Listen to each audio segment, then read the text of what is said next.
चलिए, थंबनेल आपने बिल्कुल सही पढ़ा। आज फिर मैं आपके लिए बहुत ही इंफॉर्मेटिव वीडियो लेकर आया हूँ। बीआरएस, जिसे बैंक रिकंसिलिएशन स्टेटमेंट कहते हैं, आपने जरूर इसके बारे में सुना होगा और उसके बारे में आप थोड़ा बहुत जानते भी होंगे। और आप में से ऐसे भी बहुत है जो बीआरएस के बारे में पहली बार यहाँ पे सुन रहे हैं। तो आप में से जो भी बीआरएस का पूरा कंसेप्ट आसान तरीके से समझना चाहते हैं तो ये वीडियो फिर आपके लिए है। वीडियो को जरूर एंड तक देखिएगा। वीडियो के एंड तक आपको डेफिनेटली इसका पूरा कंसेप्ट जो है वो समझ में आ चुका होगा। चलिए, मैं अयान पतंगवाला अयान एकेडमी में आपका स्वागत करता हूं। अगर चैनल पर नए हो तो सब्सक्राइब कर दीजिएगा और नीचे बेल आइकन को भी प्रेस कर दीजिएगा ताकि आने वाली सारी वीडियो आपको टाइम पर मिलती रहे।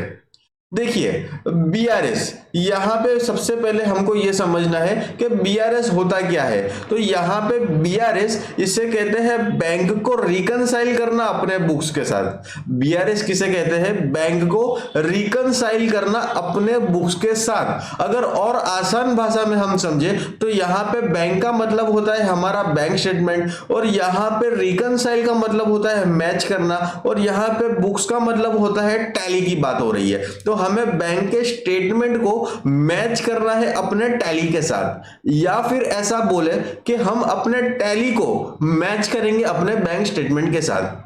ये बीआरएस का काम है, मैच करना टैली को बैंक के साथ और बैंक को टैली के साथ। अब आप ये बोलोगे कि सर हमें मैच क्यों करना है, हमें मैच करने की क्या जरूरत है? मैं आपको एक एग्जांपल देता हूं। मैं यहाँ पे आपको एक एग्जांपल देता हूं। समझिए कि आपके बैंक के अंदर और आपके टैली में 10 लाख रुपए का बैलेंस है। अब यहाँ पे आज के दिन के अंदर आपको सर ने ये बताया कि 2 लाख रुपए का मिस्टर ए को और 2 लाख रुपए का मिस्टर बी को आप चेक लिख के दे दो।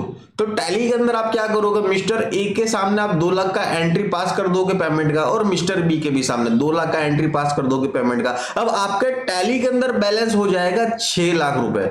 आपके टैली में कितना बैलेंस हो जाएगा? 6 लाख रुपए। लेकिन अभी तो वो चेक आपके ड्रॉअर में पड़े। टैली तो गलत बता रहा है कि आपके बैंक में से पैसे निकल गए, आपके बैंक में से पैसे निकल गए और आपके 6 लाख हो गए। टैली ऐसा बताएगा कि 10 लाख थे, 2 लाख हमने मिस्टर ए और 2 लाख रुपए मिस्टर बी को दे दिए। लेकिन बैंक जब मैं डाउनलोड करूंगा, बैंक चेक करूंगा मैं वो दिन का, तो मेरे को तो बैंक के अंदर 10 लाख रुपए ही बताएगा। तो यहाँ पे आप देखिए डेट का यहाँ पे डिफरेंस आ रहा है, डेट का मिसमैच आ रहा है। तो यहाँ पे बस इसी को हमें ऑलवेज दूर करना होता है बीआरएस करके। तो यहां पे अब आपको मैं प्रैक्टिकल समझाता हूं कि कैसे क्या होगा।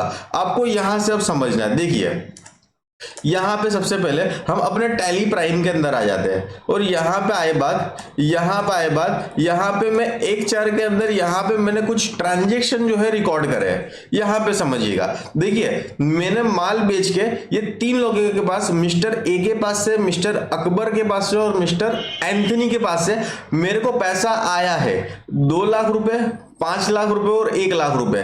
2 लाख मेरे को ऑनलाइन आया है तो मैंने यहाँ पे लिखा हुआ है, 5 लाख भी ऑनलाइन आया है और 1 लाख रुपए भी मेरे को ऑनलाइन यहाँ पे नहीं आया है, यहाँ पे चेक आया है तो मैंने यहाँ पे चेक नंबर लिख दिया है। अब आपको ये 1/4 के अंदर जो पैसा आया है मैंने टैली के अंदर एंट्री कर लिया है। तो अब आपको क्या करना पड़ेगा? यही 1/4 के अंदर जो हमने एंट्री करी अब मैच करना है, तो 1/4 के अंदर हमें बैंक का स्टेटमेंट भी निकालना पड़ेगा। क्या निकालना पड़ेगा? बैंक का स्टेटमेंट। और हमें देखना पड़ेगा कि ये क्या तीनों एंट्री वहां पे आ चुकी है या नहीं आ चुकी है। मैं बैंक स्टेटमेंट तो अभी 2 मिनट के बाद आपको बताता हूं, पहले आप ये समझ लीजिए कि यहां पे जो 1 लाख रुपए है जो चेक नंबर 1 से आए हैं, आप ये समझिए ये अभी तो हमारे ड्रॉअर में पड़ा हुआ है, यहाँ पे ड्रॉअर में पड़ा हुआ है। तो यहाँ पे टैली अलग बता रहा है, जैसे अभी मैंने आपको एग्जांपल दिया, टैली बता रहा है कि हमारे पास बैंक के अंदर 8 लाख रुपए आ चुके हैं। यहां पे ये 1 लाख को भी टैली काउंट कर लेगा। लेकिन अभी एक्चुअल पोजीशन अब मैं आपको बताऊंगा कि क्या होगा बैंक स्टेटमेंट डाउनलोड करने पे। देखिए यहां पे मेरे बैंक स्टेटमेंट डाउनलोड किया हुआ है, क्या यहां पे आपको दिख रहा है 1 अप्रैल और यहां पे 1 अप्रैल मिस्टर अमर के पैसे आए हुए हैं, मिस्टर अमर के ऑनलाइन 2 लाख रुपए और मिस्टर अकबर के पैसे आए हुए हैं यहाँ पे 5 लाख रुपए। तो यहाँ पे सिर्फ 2 ही एंट्री मेरे बैंक के अंदर शो कर रही है। मेरा 2 लाख और 7 लाख टोटल, 2 लाख और 5 लाख टोटल 7 लाख रुपए का मेरा बैलेंस वहां पे बैंक के अंदर यहाँ पे बता रहा है। लेकिन आप मेरे टैली के अंदर देखोगे तो कितना बता रहा है, 8 लाख। बस अब इसी को हम मैच करेंगे। मैच कैसे करेंगे, यहाँ पे आपको एक आपको ऑप्शन दिखेगा बैंक के अंदर, ऑल्टर आर रिकनसाइल का। कीबोर्ड से आप कर सकते हो ऑल्टर आर। अब यहाँ पे क्या करोगे, देखिए सिंपल है। यहाँ पे 1/4 के अंदर हमने जो एंट्री पास की है, तो आपको सिंपल ये एंट्री कब बैंक में क्लियर हुआ है यहाँ पे उसका डेट नाप देना है।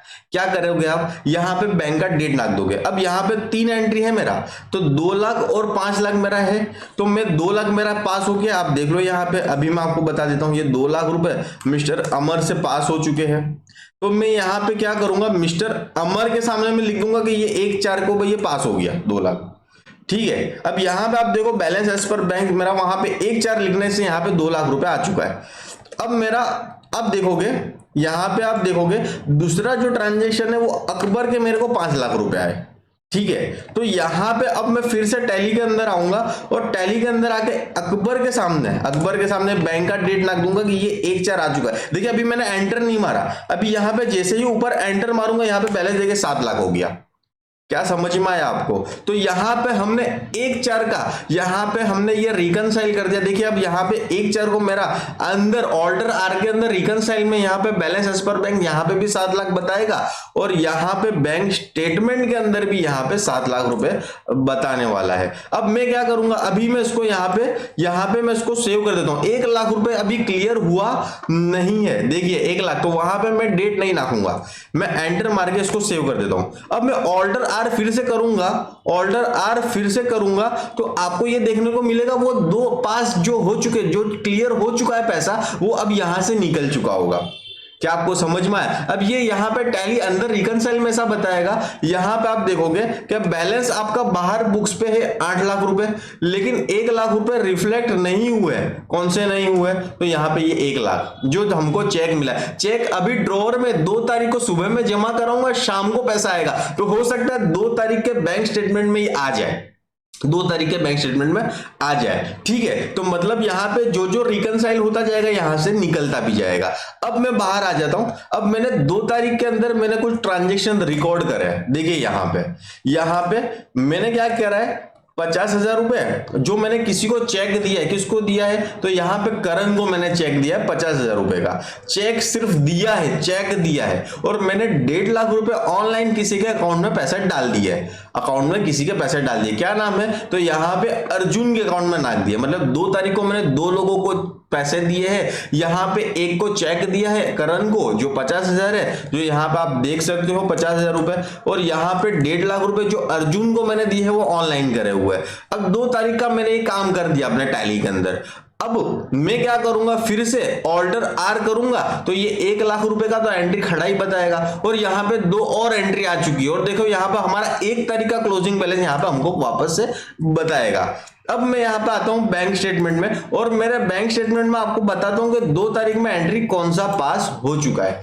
अब आप देखोगे यहाँ पे, देखो सबसे पहले जो अर्जुन को मैंने ऑनलाइन 1.5 लाख रुपए नाका, वो डेबिट हो चुका है बैंक में से, मतलब मेरा 7 लाख में से 1.5 लाख कट चुका है। तो अब ऑल्टर आर मैंने किया हुआ है, यहाँ पे ऑल्टर आर में ये 1.5 लाख रुपए जो यहाँ पे है, इसके सामने मैं डेट नाक दूंगा कि ये वाला ट्रांजेक्शन क्लियर हो चुका है। मैच कर रहे हैं हम, क्या कर रहे हैं, मैच कर रहे हैं। देखिए यहाँ पे ये 2-4, अब एंटर मारूंगा, यहाँ पे देखिए ये एंटर मैंने मारा, तो देखिए यहाँ पे ये 5 लाख बैलेंस हो चुका है। अभी और हमारे बैंक में कुछ आया है, बैंक में क्या है, ये लाख रुपए। देखो वो एंथनी के 1 तारीख के जो पैसे थे वो लाख रुपए आ चुके हैं, आपको दिख रहा है लाख रुपए एंथनी के यहाँ पे आ चुके हैं। तो अब मैं क्या करूंगा, यहाँ पे ऊपर आऊंगा, देखिए तो यहाँ पे ये एंथनी के हमने एंट्री 1 तारीख को करा था, क्योंकि चेक 1 तारीख को आ गया था। अब मैं यहाँ पे ये एंट्री यहाँ पे बैंक डेट में इसको बताऊंगा कि ये जो पैसा है, ये पैसा 2 तारीख को आ गया है। देखिए यहाँ पे बैलेंस एज पर बैंक 6.5 लाख है, और यहाँ पे आप देखोगे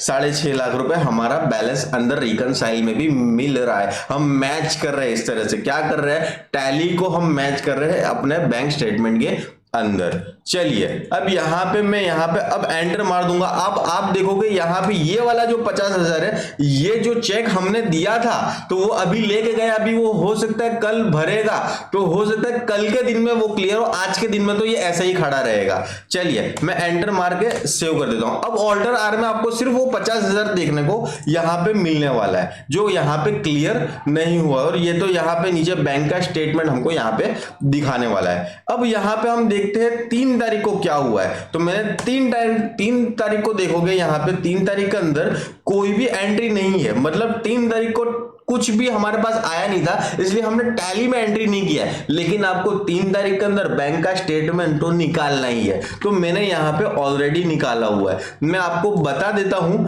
यहाँ पे क्या कर होने वाला है।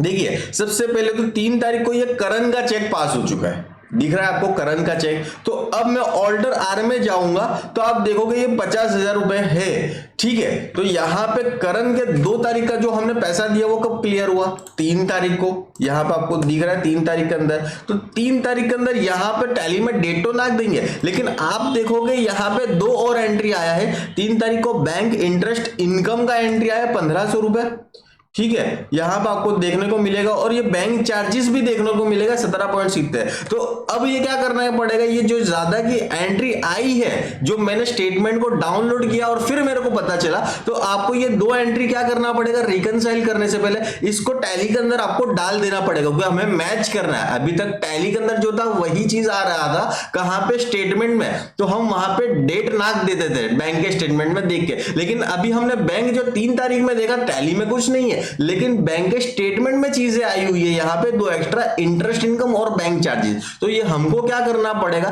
टैली के अंदर हमको इसको रिकॉर्ड करना पड़ेगा, और फिर हम इसको आमने सामने मैच कर पाएंगे। तो देखिए यहाँ पे आ जाता हूं, मैं पहले बाहर आ जाता हूं, और यहाँ पे मैं 3 तारीख के अंदर सबसे पहले F6 करूंगा, इंटरेस्ट इनकम में बुक कर देता हूं। यहाँ पे इंटरेस्ट इनकम में बुक कर देता हूं, इंटरेस्ट इनकम अकाउंट, यहाँ पे इनडायरेक्ट इनकम में ले लेता हूं, और मैं अभी इसको सेव कर देता हूं। मैं यहाँ पे देख लेता हूं कितना रुपया आया है, तो यहाँ पे लिखा हो 1500, तो अभी मैं 1500 का एंट्री कर देता हूं। यहाँ पे मैं 1500 का एंट्री कर देता हूं, मैं एंटर मार के सेव कर देता हूं। देखो यहाँ पे ये मैंने कर दिया, सॉरी मेरे को 3 तारीख में करना है, मैं डेट बदल देता हूं, मैं 3 तारीख में कर देता हूं, ये 3 तारीख को आया है, ठीक है। और हमारा कुछ चार्ज भी कटा है बैंक के अंदर, आप देखोगे तो 17.70 कुछ चार्ज कटा है। तो यहाँ पे हम ये भी बैंक स्टेटमेंट में से देख के डाल देंगे, क्योंकि हमें मैच करना है, हमें रिकनसाइल करना है, हमें सेम करना है, ठीक है। तो यहाँ पे भी मैं बना देता हूँ बैंक चार्जेस का, ठीक है, और यहाँ पे इस तरह से बना के मैं इसको कंट्रोल ले करके सेव कर देता हूँ। देखिए 17.70 थे, और यहाँ पे मैं HDFC ले लूंगा और इसको भी मैं एंट्री सेव कर दूंगा। अब यहाँ पे ये 2 एंट्री आ चुकी है। अब मैं यहाँ पे फिर से क्या करूंगा, ऑल्टर आर करूंगा, रिकनसाइल करने जाऊंगा, मैच करने के लिए जाऊंगा। तो ऑल्टर आर कर दिया। अब देखिए यहाँ पे ये 50,000 रुपए करण के थे सबसे पहले 3 तारीख को, तो यहाँ पे टैली के अंदर ये यहाँ पे खड़ा ही है, तो इसको बताऊंगा ये 3-4 को क्लियर हो चुका है, और फिर मैं एंटर मारूंगा, और यहाँ पे आपको देखने को मिलेगा 1500 जो आया है, और यहाँ पे डेबिट हुआ है 17.70। तो मैं यहाँ पे भी क्या कर दूंगा, 3-4 और 3-4 कर दूंगा। अब आप देखोगे मेरा टैली का बैलेंस और बैंक का बैलेंस अंदर अब यहाँ पे मिल रहा है 1,06,482.30, 6,04,482.30। तो बस आपको इसी तरह से ऑलवेज क्या करना है, टैली से बैंक स्टेटमेंट और बैंक स्टेटमेंट को इस तरह से मैच करना है, रिकनसाइल करना है। तो यहाँ पे आपका ऑल्टर आर के अंदर ऑलवेज क्या बताएगा, बैलेंस एज पर बैंक बताएगा, और टैली तो कुछ भी बाहर बताता रहेगा। तो ये यहाँ पे आपको डे टू डे बेसिस पे पूरा दिन आप कहीं पे बैठते हो तो ये आपको करना पड़ सकता है। तो ये इंपॉर्टेंट टॉपिक था। आशा करता हूं ये वीडियो आपको समझ में आ चुका होगा, और समझ में भी आया है और पसंद भी आया तो वीडियो को लाइक करिएगा, और हाँ अपने दोस्तों के साथ भी जरूर शेयर करिएगा। Thank you so much for watching this video.